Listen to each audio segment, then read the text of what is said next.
En el nombre del Padre, del Hijo y del Espíritu Santo. Amén. Ave María Purísima, está concebida. Estimados hermanos, estamos festejando esta bella fiesta de la Sagrada Familia, que nos recuerda las virtudes familiares, las virtudes que deben practicarse en las familias y el fin por el cual Dios hizo este sacramento del matrimonio, que es un sacramento especialmente instituido por Dios para santificar los hogares, las familias. Es un gran sacramento, es una gracia que no tienen aquellos que se casan fuera de la iglesia, que aunque puedan ser legítimos esposos, ¿verdad?, pero no tienen el sacramento de la iglesia, el sacramento del matrimonio, que da gracias especiales para practicar las virtudes familiares. Entonces, Dios da una gracia de Estado al papá, o Dios da una gracia de Estado a la mamá, para que hagan su misión en el hogar. Y la Iglesia nos ha enseñado siempre que el primer objetivo o la primer finalidad del matrimonio, como Dios lo quiso, es la tener hijos, con todo lo que conlleva esa procreación, es decir, la educación, no solo la alimentación, ¿verdad? Como muchos papás hoy ven solo sus obligaciones en el hecho de darles a sus hijos alimento, techo y vestido, ¿verdad? Pero no, está también la educación. Educar a los hijos de una manera correcta, de una manera cristiana, y sobre todo en vista de la finalidad por la cual Dios nos ha creado, que es de ir al cielo. Y esa finalidad es ante todas las otras finalidades, o sea, más que tener una buena escuela, tener un alimento, tener un buen vestido, está bien todo eso, pero todo eso es secundario en la intención de Dios. La primera intención de Dios es que los hijos vayan al cielo. Al punto que si una persona no es capaz de darles a sus hijos una buena educación, por ejemplo, pongamos que una persona que tiene algún vicio muy grave o un defecto muy grande y que no puede ayudar a sus hijos a ir al cielo, pues es mejor que no se case. ¿Por qué? Porque no puede cumplir la principal finalidad de la educación de los hijos, que es que vayan al cielo. Entonces, eso es ante todo lo demás. Ante todo lo demás está que los papás lleven a sus hijos al cielo, no solo procrearlos, ¿verdad?, darles la vida, y eso, si los niños no tienen esa garantía de que los van a educar bien para que se salven, pues mejor no tener hijos, o mejor no casarse, mejor dicho, no casarse. ¿Por qué? Porque los papás no son capaces de eso. Y si quieren casarse, entonces hay que formarse en la vida cristiana y saber cómo hay que educar a los hijos, ¿verdad? Y entonces sí, está bien.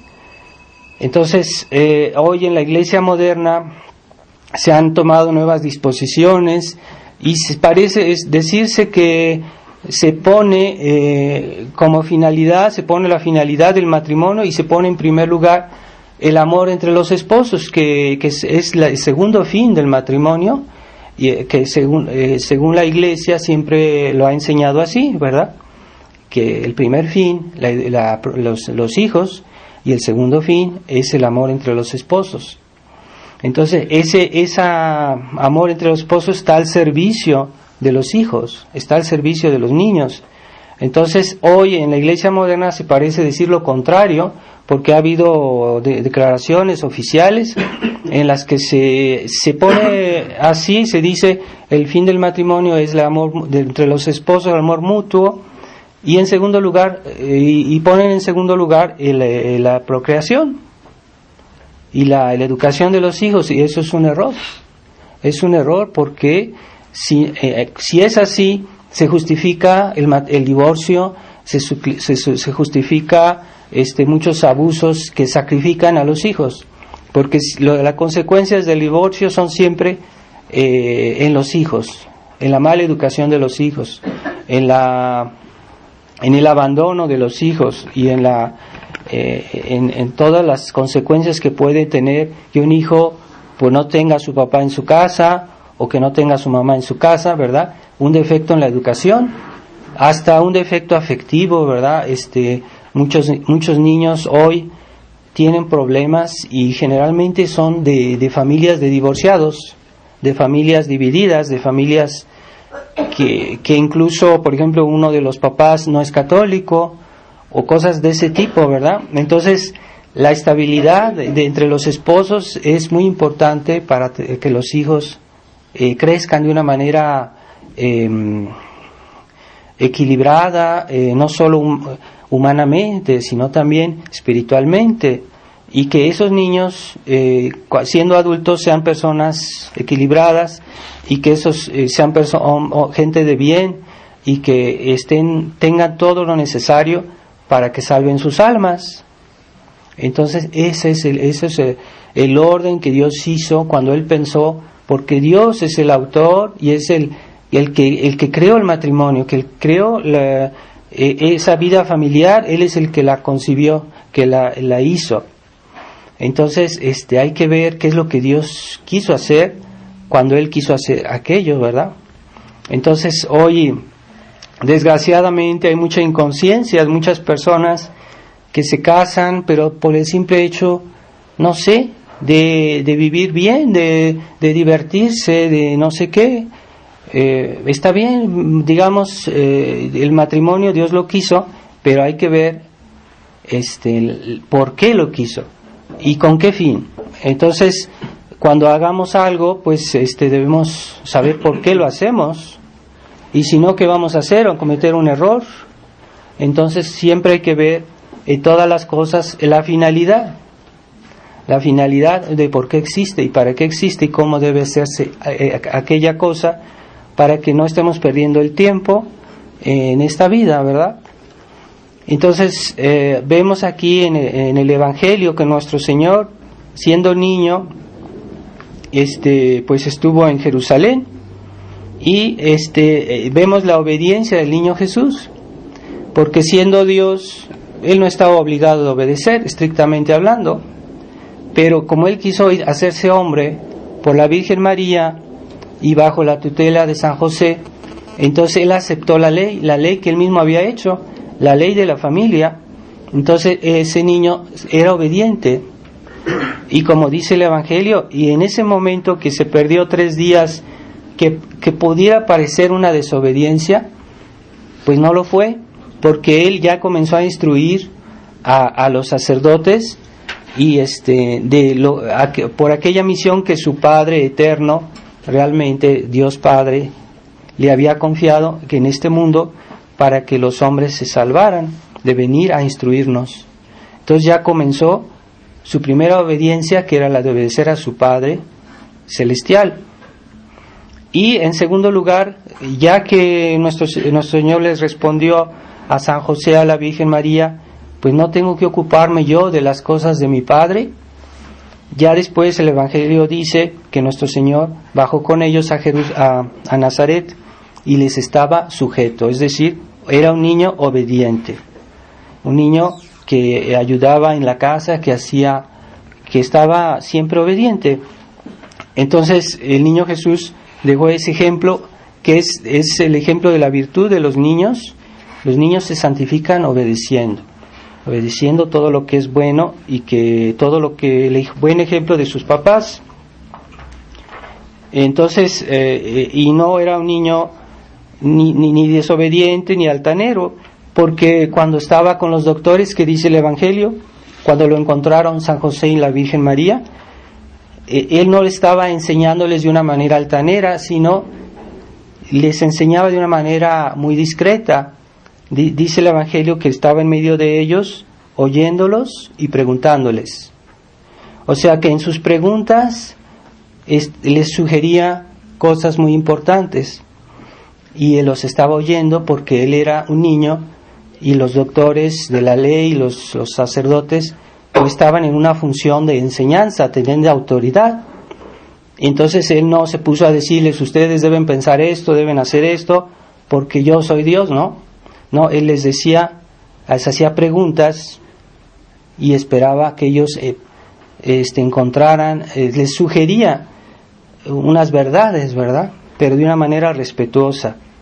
Entonces, ese ejemplo del niño Jesús hay que reflexionarlo, hay que tomarlo en cuenta para que nosotros sepamos imitar esa humildad de Dios en medio de nosotros. Y al mismo tiempo, el respeto del orden que Dios mismo se sujeta al orden que Él hizo, el orden familiar, que es muy importante.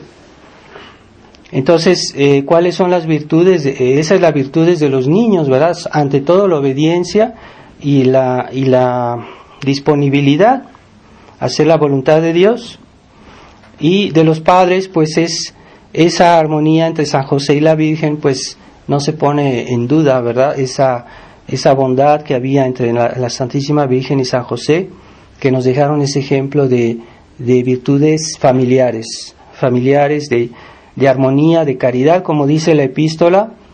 Dice que la caridad es el vínculo de la perfección, es decir, que todas las virtudes que podamos tener están unidas entre sí y están acomodadas y ordenadas por el amor, el verdadero amor, no el amor modernista que consiste en amar cualquier cosa, ¿verdad? No, el amor cristiano consiste en amar a todo por amor de Dios, en orden a Dios y según la voluntad de Dios, según la ley de Dios, y ahí está el verdadero amor. No es un amor caprichoso, un amor egoísta, un amor vicioso, es un amor que corresponde a la ley de Dios, y ese amor pues se inspira en la bondad divina, y ese amor hace que toda nuestra vida sea armónica, que todos nuestros actos sean armónicos en orden al cielo, y hace que todas las virtudes estén unidas, tanto la prudencia como la justicia, como la templanza. Todas las virtudes tienen que ver con el amor a Dios, ¿verdad? Pero es un amor que está fundamentado siempre en la fe. En la fe, si no, no hay verdadero amor. Si nosotros creemos amar, pero nuestro amor está en desacuerdo con nuestros principios de nuestra fe, con las enseñanzas de Dios y de la Iglesia, no es verdadero amor, es un amor egoísta. Y ese amor egoísta explica todos los males de la tierra, porque en el fondo hasta los pecadores cuando hacen un mal siempre lo hacen por un motivo, que aman algo, aunque sea desordenado, aunque sea un aparente bien o una cosa que les beneficia a ellos de alguna manera.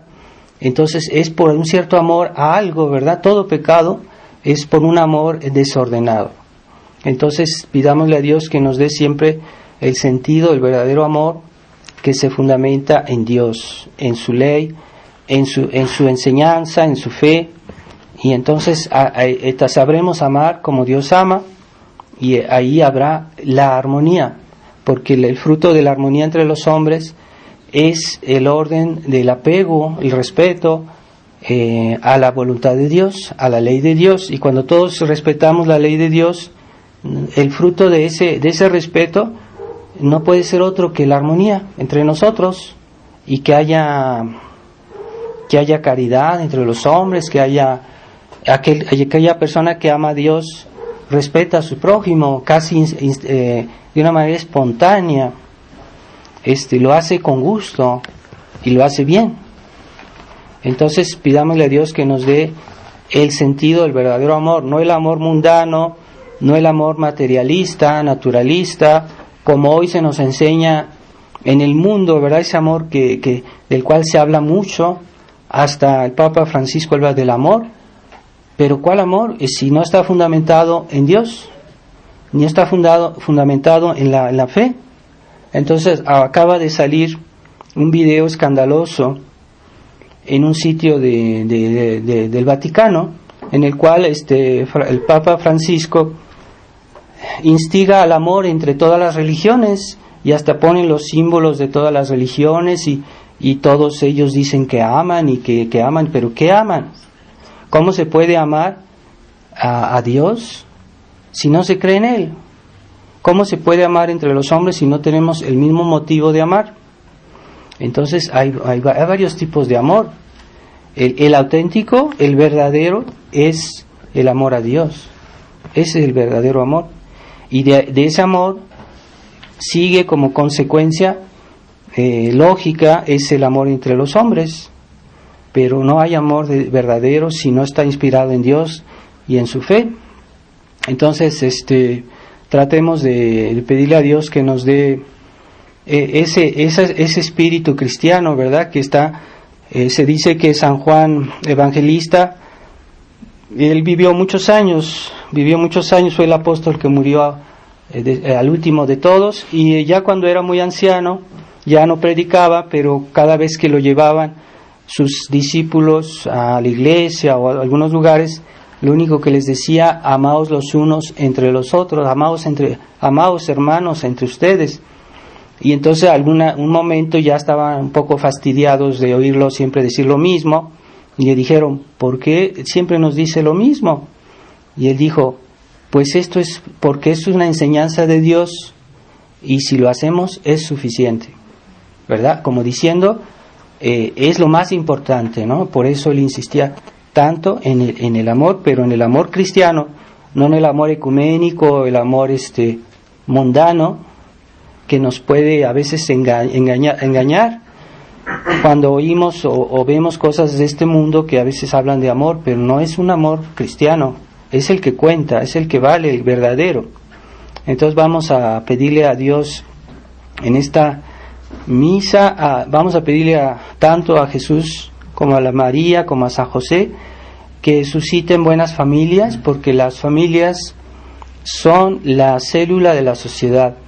Una sociedad fuerte es donde hay familias fuertes, con virtudes fuertes, con un amor fuerte.